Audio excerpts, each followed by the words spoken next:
Hello guys, in this video I'm going to show you where to find the notification settings in the BestJobs application.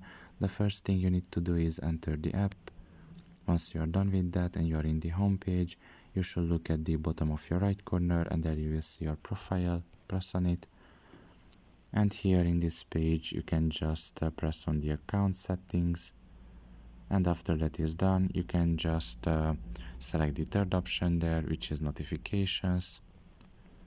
And here you will be able to find the notification settings. You can see there the BestJobs offers, the platform notifications, and you can also see the job alerts.